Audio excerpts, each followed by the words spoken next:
they are going to go back and start doing it. Even if 5 of them start doing it, this conference is great success for me. So I must thank you all for that. And now let me start the day today completely non-illusory, something unusual. I've given this talk a few times, but each time the talk keeps changing because newer and more interesting things keep happening in my life. Orthopaedics, usual and unusual, a 30-year experience. My life as an orthopedic surgeon, my life as an orthopedic surgeon went through 3 phases. From 1985 to 2001, I was a surgeon. From 2002 to 2015, I was a learner. And from May 2015 to present, I have transformed myself into a teacher and a practitioner. The short half an hour talk will take you through what I have learned and what you can learn. My beginnings were all routine like all of you, MS, MCH. But one day I was very lucky. I was in England at the right time, I was in Europe at the right time, and when hips and knees were being developed, I had the great good fortune of working with the greats, seeing them in their laboratories and seeing them manufacture their own implants and put it in their patients, which was very interesting. 1 minute, I'll have to put it on silent. In this phase, I was a surgeon, innovator, wrote many books, and conducted over 80 workshops all over the world, and operated in 106 operation theatres around the country and abroad, demonstrating my surgical techniques all over the place. I was secretary of IOA, vice president of IOA, the works. Suddenly there was a dramatic change in my life. From an orthopedic surgeon, I became a life convict prisoner in the dreaded Chennai Central Prison in December 2002. And life of a convict in a central prison is really tricky, troublesome, depressing and frustrating. I was accused of grave charges and convicted of offences that I would never even imagine committing, and had to spend close to 13 and a half years there. And this slideshow is a story of what I learned in those 13 and a half years and what I learned since then.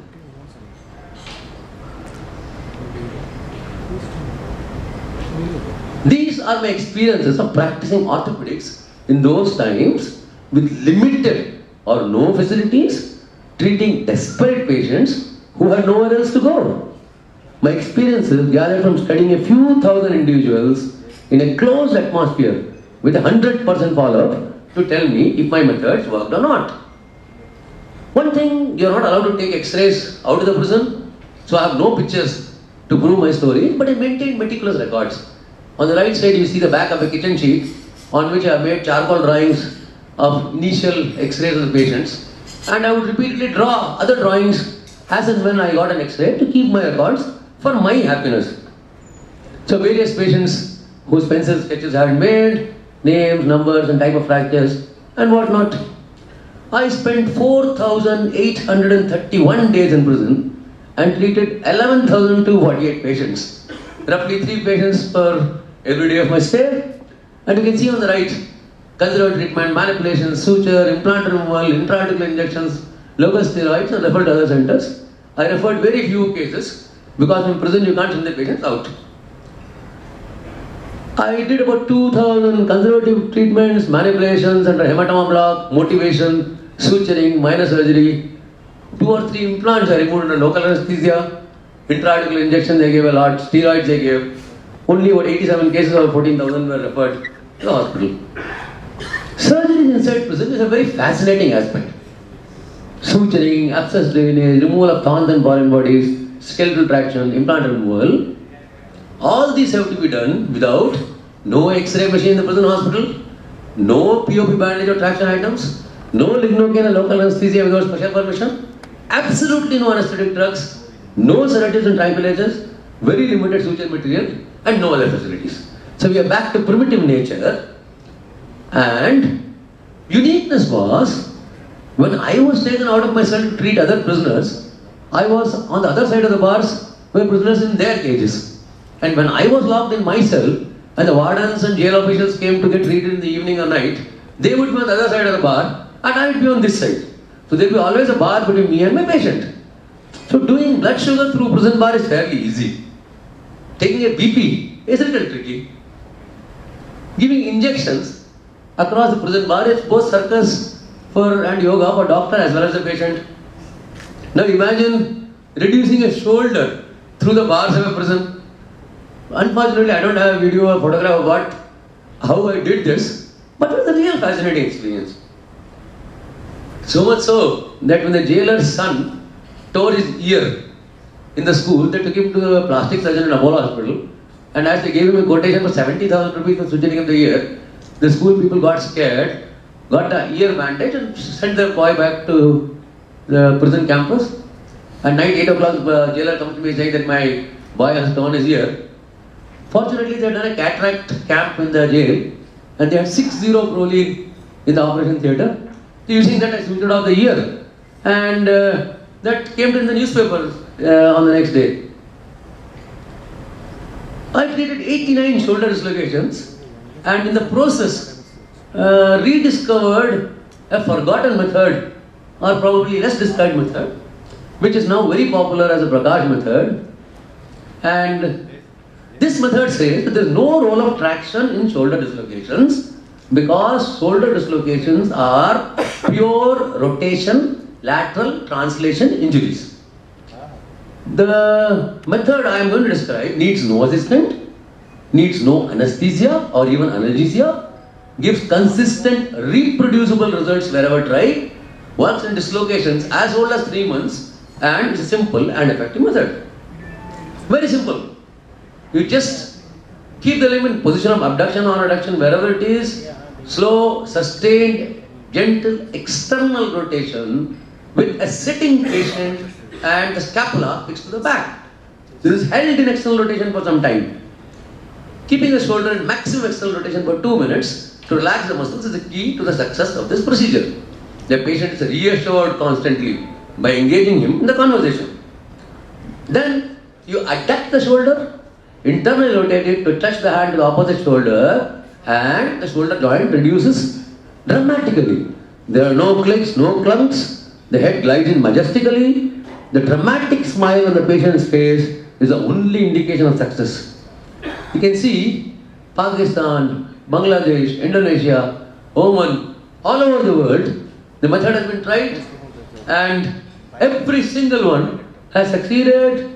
They have been happy. They don't believe that such thing can happen. Doctors, orthopedic surgeons have got their shoulders reduced. Every day I get at least 1 or 2 messages thanking me for making this method popular. So if you find a shoulder dislocation, next, try this method first before others, and you will be pleasantly surprised.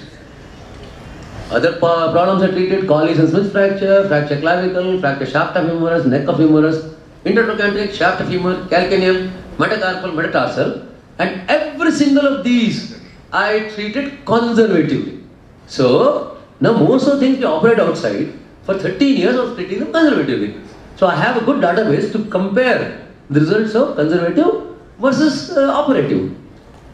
Fracture shaft of humerus. In the past, I operated on all shaft humerus bio methods.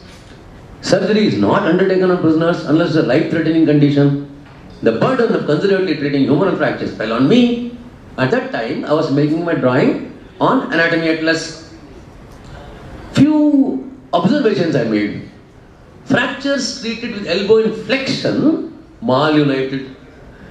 Those treated with elbow in extension in full supination for a short while in long arm cast invariably healed soon. Which is totally against what is given in the books. At that time, I had a pool of 1,000 volunteers for examination and study. So I was just seeing their muscles, seeing their body, and what it came up was, it's all a matter of biceps and triceps. Biceps is one which bypasses the humerus. So from scapula, it is attached to the radius. So it has no humeral attachment. Triceps on the other hand is fully attached to the humerus. If you flex an elbow, triceps is stretched, biceps is shortened. And this will automatically displace the distal fragment posteriorly.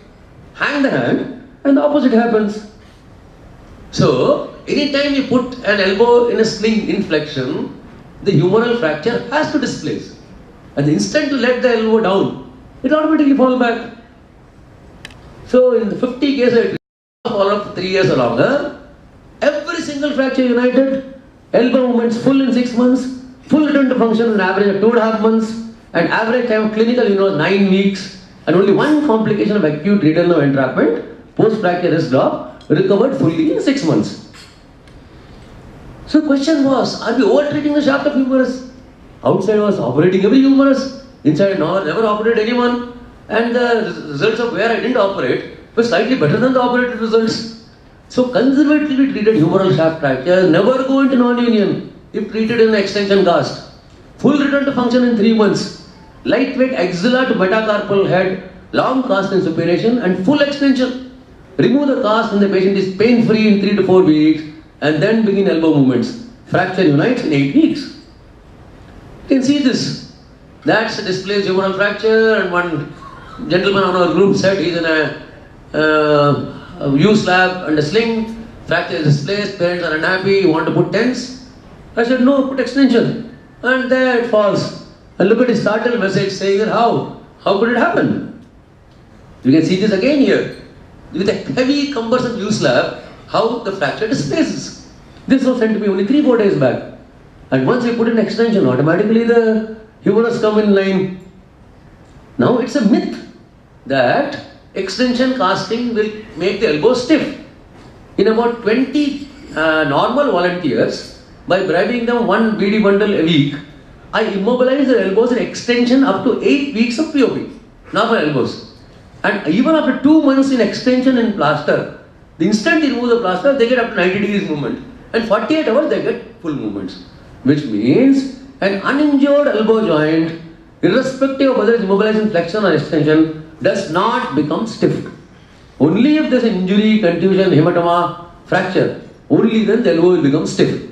So Watson Jones was wrong. Hugo and Thomas was wrong. That flexion of elbow and sling is the most comfortable position for humeral fractures. It is not.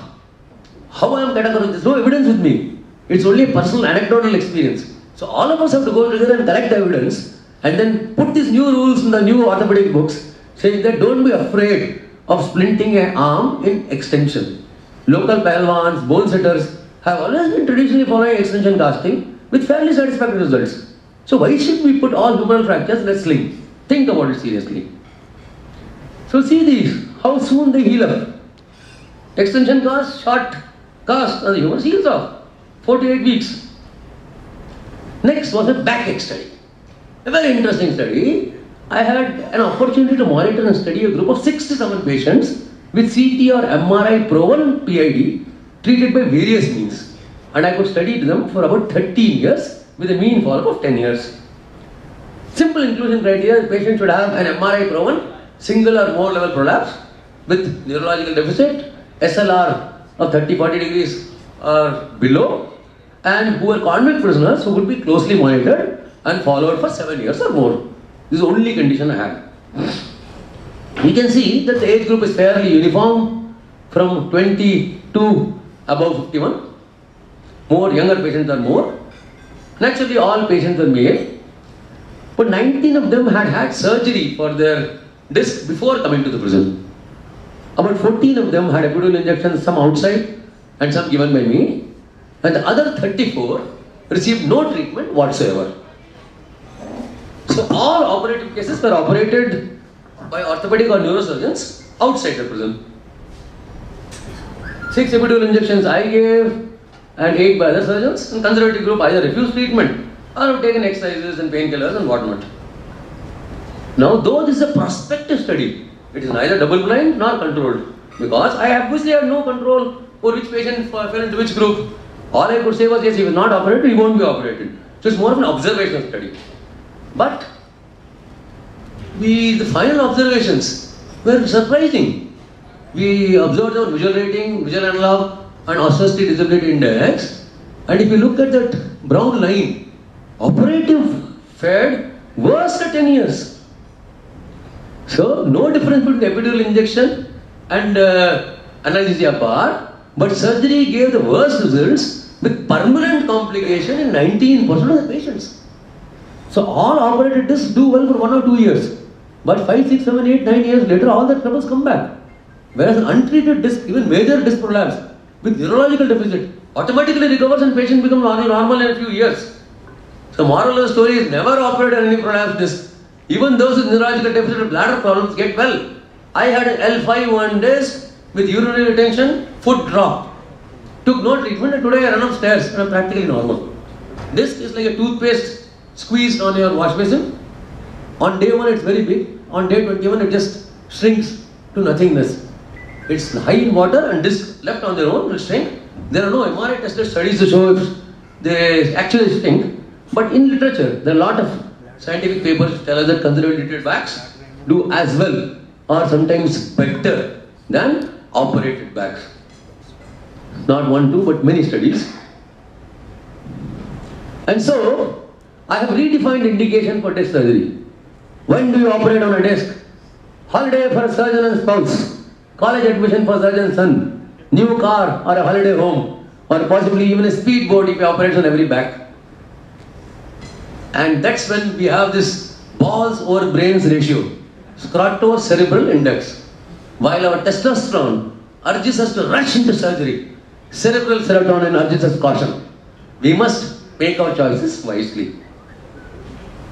So I learned that we shouldn't operate in fracture clavicles, fracture calcaneum. I know Kirkpatrick will say no, he got excellent results by operating on them. But some of the things are okay. Fractures in children below 10 and discs.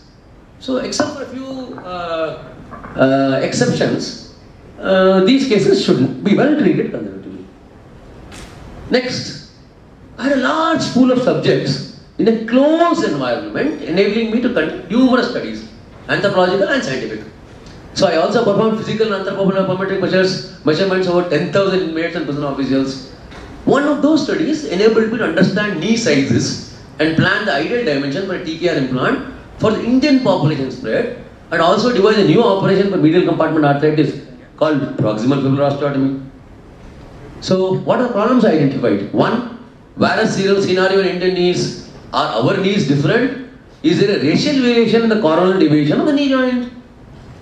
So apparently one of the references did show that Indian children born with varus go to valgus by 9 or 10 years of age. Thereafter they stay in valgus. That was the thing in pediatric journal. And that's normal development of knee in 215 Indian children. However, there have been few demographic or anthropometric studies of knees in adult population. No study has been done on long-term measurements of sagittal deviation of Indian knees by anyone in normal knees. So I used Galton caliper, long scale, pencil and long sheets of paper. Patient stood with back to the wall, second toe faced straight toward the observer. A line drawn from the hip to center of knee was allowed to bisect a line drawn from center of ankle to the knee. And all were male convict under trial prison staff from 18 to 91 with only 9% complaining of any problems, and except for sex, they represented the average Indian population. So we found that out of 14,000 knees, 7,000 were varus, 1,387 were valgus, and 5,292 were neutral. Which means more than almost half the knees, Indian knees, are varus disposition. As the age progresses, the knee progressively gets into varus, which means most of us who are young today and have a valgus knee, as we grow older, our knee becomes neutral and then it goes into varus. So much so that in 70 to 80% age group, close to 70% people had varus knees. And obviously, medial compartment arthritis and varus had a very significant correlation. Higher the varus, more of the medial compartment arthritis. And this is how we see a linear progression of varus with age. So varus progresses with age and is more rapid in obese individual. Once the knee gets into a varus disposition, between 60 to 80, it continues progress rapidly until the patient's death. More than 50% Indian knees have varus. Severity of symptoms has a direct correlation to the degree of varus, and varus in the knee gradually and progressively increases with age. Limitations, we have no facilities for radiographic examination, it's a clinico-anthropometric study. Large numbers give some credibility to the study. I am planning to publish the study, let's hope they publish it or not. Now let us look at this example. She is my sister's classmate, a 56-year gynecologist with gross medial compartment arthritis both sides and bone on varus strain. Severe pain, she couldn't operate and stair climbing was difficult and was advised TKR by 6 surgeons. And there we are, pre and post surgery. You can see the joint space on the medial side suddenly opening up after breaking the fibula. So what is that? In 2004, based on my experience in the prison, I accidentally stumbled on an out-of-box method which produces remarkable and startling results both functionally and radiologically. See, in prisons, riot happened.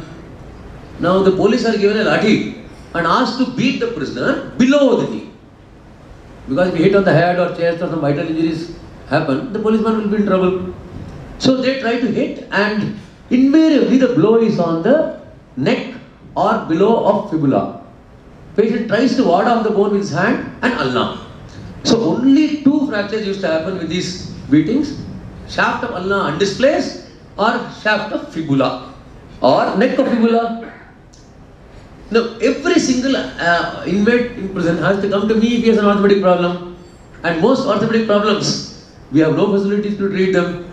But for a pure scientist, this gives a wonderful opportunity. And this is how I accidentally stumbled on the PFOs, because in prison, I used to give intra-articular injections to all these knees. A lot of patients were waiting for intra-articular injections. Then there were some patients who were waiting for TKR. But because prisoners don't get elective surgery, they'll be on indefinite waiting list. Every 6 months they'll go to the hospital. Then they come back in 6 months after the waiting list is clear. So they are waiting for surgery. So a convict prisoner doesn't get surgery. So we had such patients in the prison. It's only natural that few of these right candidates for TKR would indulge in riots and break their fibula. Miraculously, in all these patients, the symptoms of OA disappeared immediately after the fractured fibula. The medial joint opened up. Those waiting for surgery refused the knee replacement as the symptom had disappeared. So I sat down to work on it. It is only a theory, we don't have any laboratory studies. If you look on the lateral aspect of knee, there are 3 cortical support, that is 2 cortices of fibula and lateral tibial cortex. Medial cortex of tibia has got only single cortex support. Just like our vertebral body has no anterior support, and posteriorly it has got spinous and transverse processes. And because of age and osteoporosis, all women get into kyphosis. Here also, the cancellous bone on the medial side compresses and the knee gets into varus, giving rise to progressive medial compartment arthritis. So by just breaking the fibula on the opposite side and taking away the 2 cortices, you decompress or unload the medial side, allow a better balance and increase the medial joint space dramatically.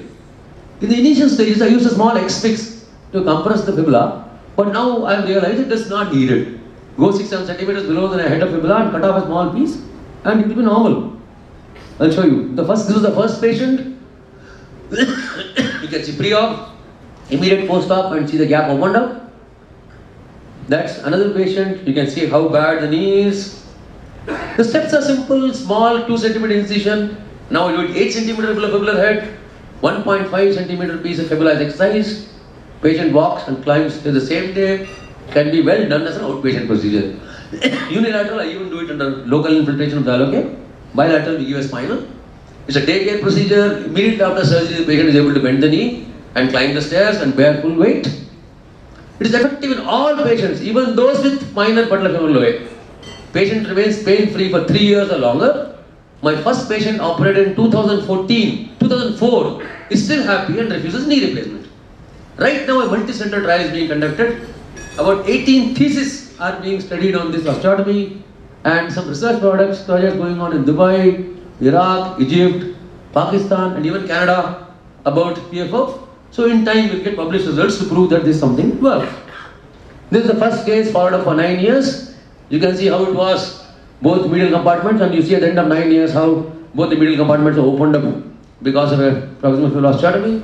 And of course, we have a reference from a Chinese literature where they have shown similar results in close to 100 patients. So this so 11 thesis in India, 6 in abroad. I am fortunate to be a mentoral guide to most of these studies. This low-cost, effective alternative to arthroplasty needs further studies. How I tackle the knee design in Indian patient? Many questions have intrigued me for a long time. Now was the time to search for answers. Are Indian knees narrower front to back than their Caucasian counterparts? Does squatting since childhood alter the condylar shape? What is the normal orientation of femoral condyles in relation to femoral head? What is the varus valgus spread in average Indian population? Is there a normal tibial varus for Indian population? Are Indian upper tibiae wider from side to side but narrower from front to back? What is the tilt of the tibial articular surface vis-a-vis the ankle joint in the anterior-posterior direction? Can anthropometric or radiological measurements predict the age of onset of knees, arthritis? These and many other questions were always in our mind, and I thought that this is an opportunity to learn about them in prison. After I got released, I continued the studies. I actually measured 640 cadaveric bones. 8,400 people had measured over a period of 12-13 years. I measured 1,300 radiographs, and totally 10,340 Indian knees were measured. At one stage, my bedroom had more bones in the anatomy department while I was measuring all the tibia and femur. So what are the measurements we took? We took the medial lateral dimension of the femur, anteroposterior dimension of the distal femur, AP dimension lateral condyle, and normal femoral varus valgus axis. Likewise in tibia, we measured the medial dimension, lateral dimension. For X-rays, I devised a scale, and this the patient used to keep by the side of his limb when the X-ray was taken. Each notch is 1 centimeter. So by counting the notches, I get a precise measurement of the knee. Then we had this modified Galton caliper, where we measure the soft tissue distance. Then we measure the same soft tissue distance on the X-ray. And when you divide this soft tissue by that soft tissue, you get a multiplication factor, which you then multiply it over the bone dimension, and you get a precise bone dimension. If you have a digital X-ray, you can read out on the X-ray itself in millimeters, plus minus 5%. So we found that the bilateral dimensions of Indian patients should be between 65 to 90. And so the femoral component should be in these sizes for Indian studies. Likewise, at femoral AP dimension should be of these about 7-8 sizes. So all these data collected has helped me to make my knee, which will be similar to the interaction knees on the outside, but on the inside, it will precisely match our Indian patient. That has led to my knee, which is called the Lara basic knee, which is already launched. A few of the members in this room too are using it, and it's being sold for 12,500 rupees for 3 components. 17,000 rupees is the detail price, and primary knee itself can take stems, wedges, augments, everything.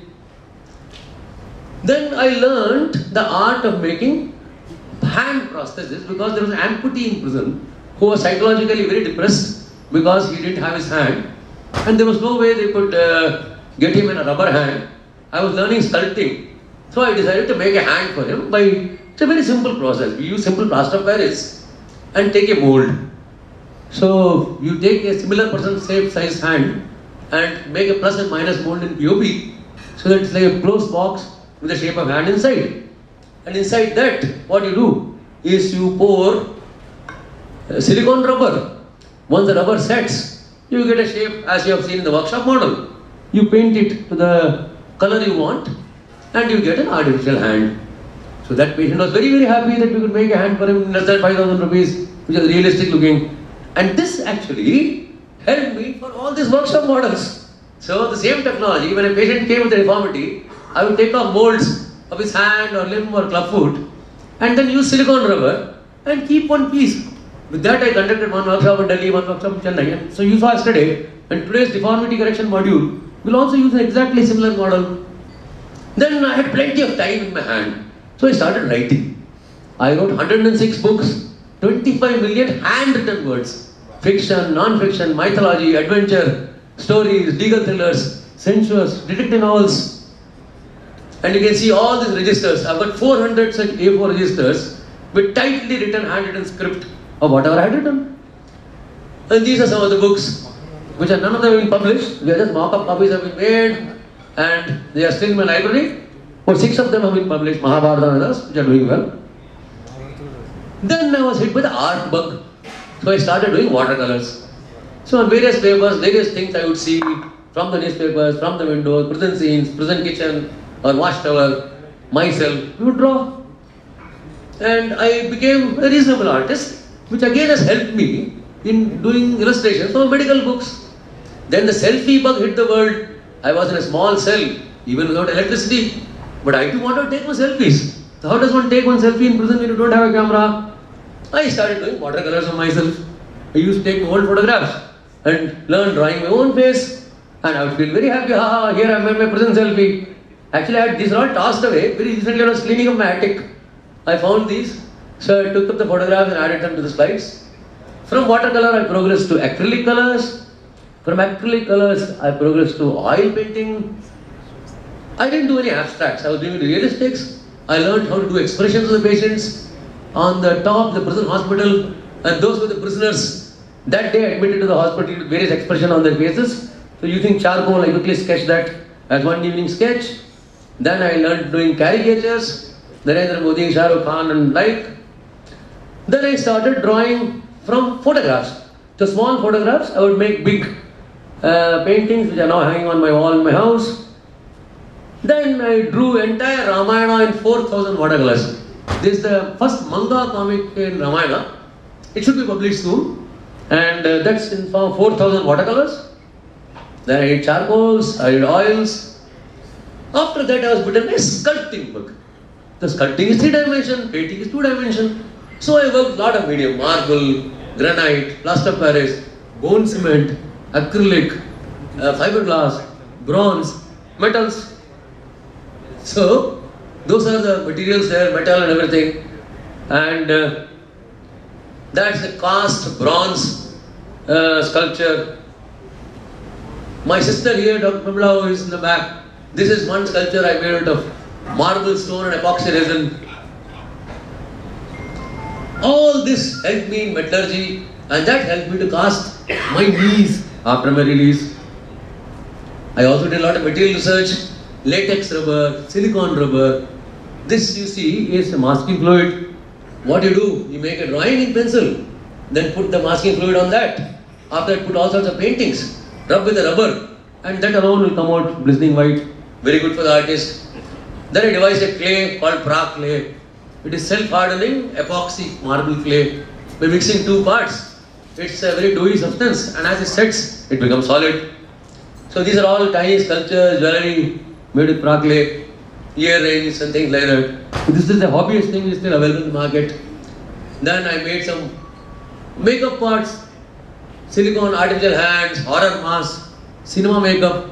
So from the prison we were supplying to the cinema industry, and the money that used to come used to help the prisoners' daughters for the education. Very interesting. All this while, I was totally unconcerned about my health. And I was growing obese and fat. I was diabetic, I was panting. I had coronary disease which I was unaware of, and I had triple vessel blockage which I was totally unaware of. Look at this. In 2008, I was 51, weighed 86 kilos, was asymptomatic, smoked 20 cigarettes a day. Food was not too much, 1 liter of coffee with milk and sugar, 6 chapatis, sabji, roti, dal, 2 cups of yogurt. This is all I used to eat. But still, my weight continued to increase. And by 2009, I was 91 kilos. I was panting while climbing stairs. I had cut down my smoking from 20 to 10. Food remained the same. I came on leave once and went to my sister's place in Palaghat. We had a routine medical examination. My HbA1c was 13.2. Random blood sugar was 316. My lipid profile was stood up. ECG showed inferior wall ischemia. Treadmill, I couldn't complete the second stage. And then I underwent angiogram, and I had a major triple vessel block, and I was advised immediate surgery. They said, get down to the bed and die of heart attack. I had to go to the prison next day. Obviously, there was no way I could get myself operated. Even if I died in the prison, they wouldn't mind, but they wouldn't allow me to be outside. At that time, I started reading. What exactly is this? Can it be reversed? Is diabetes reversible? Is heart disease reversible? And based on, like Arvind Jain, reading from all sources and choosing what you feel relevant to you and trying to apply it in your body and self-experimentation, You see, in less than 3-4 months, my weight has slowly started coming down. 3 months later, my weight from 91 came to 81. HbA1c from 13.2 came to 9.2. Pulse came down to 106. There was no panting while brisk walking and BP was 140/90. And by 6 months, my weight had come to 68 kilos. HbA1c was 0.1. Random blood sugar is 72. Pulse was 68, which is still today. BP was 100/70. And when a repeat angiogram was done, all the 3 blocks had disappeared. No stents, no bypass. And then this is 2011, still maintaining. That's 2013. And that's as of today, 2016.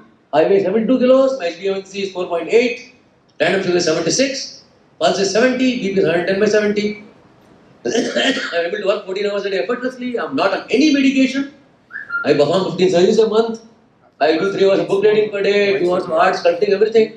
I still have 3 small vodkas twice a week and smoke 5 or 6 BDs in a day.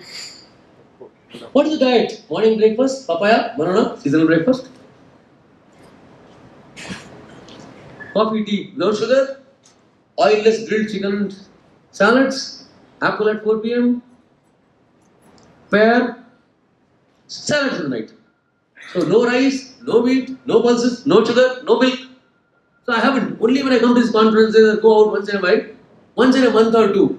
Yesterday was probably after 8 months I ate chapati. Before that I had eaten in Dr. Jain's house. When I had gone a little further down, I had eaten non-fruit food. And this actually has reversed my triple level coronary block, reversed my severe diabetes, made me lose 35 kg weight, reduced my pulse rate from 160 to 72, and brought down my diastolic BP from 96 to 76. Then at last I won. I was acquitted in all cases and I was released in prison. Released from prison after 13 years, 2 months and 10 days. Surprise, surprise. When I reached home, patients were waiting for me, saying that we want to see you. There I was in prison, my reputation screwed up and people talking all ill about me. I never thought I'll come out and start practicing. But the patients didn't care. The newspapers and television had buggered up my reputation. But the next day of release, I began operating. Nature was kind, my experience in art and sculpting had probably made my fingers more accurate. The surgery went on well. To my luck, I attracted only complex and unusual cases, and nature has helped me so far, as I have now learned to respect nature. Immediately, newspapers put that also. Doctor does 11 surgeries in 1 month after 13 years in prison, much to the annoyance of my colleagues. That time, Dr. Linjanwala was the president of IOA. He welcomed me with great gusto. Other politics has come subsequently. Now let's see what I have done the last 2 years. I began to practice and specialize in complex and referral cases. I do revision and exam.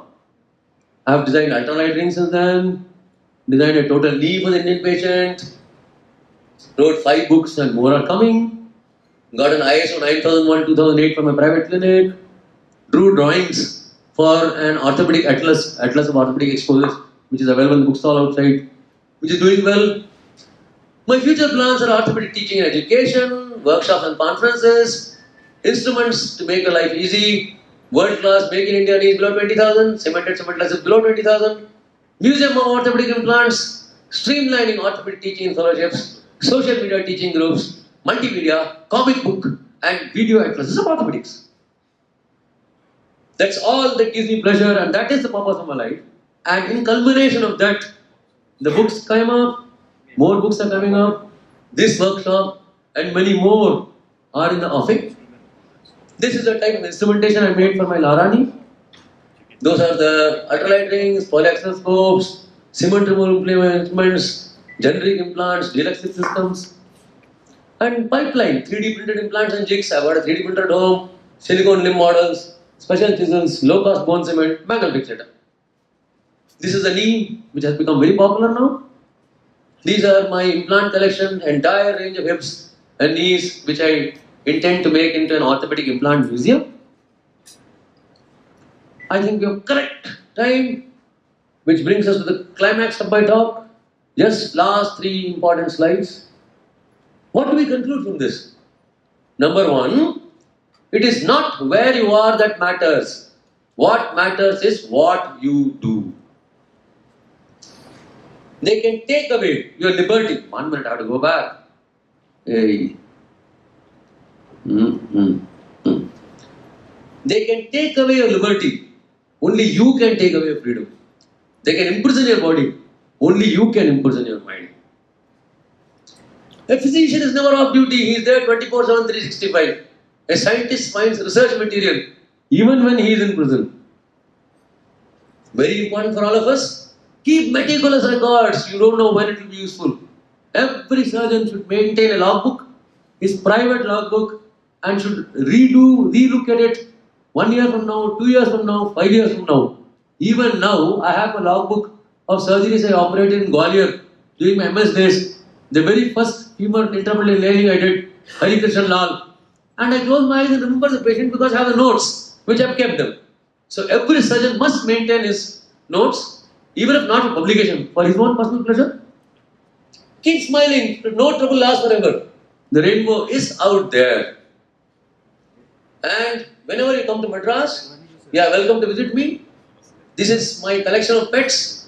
There's a sugar glider, that's a bearded dragon. One on the top is a tegu. You can see how small he was when he came. And the last picture you can see how big he is. That's a python. And that's a tarantula or a spider. Thank you very much for your attention. Thank you.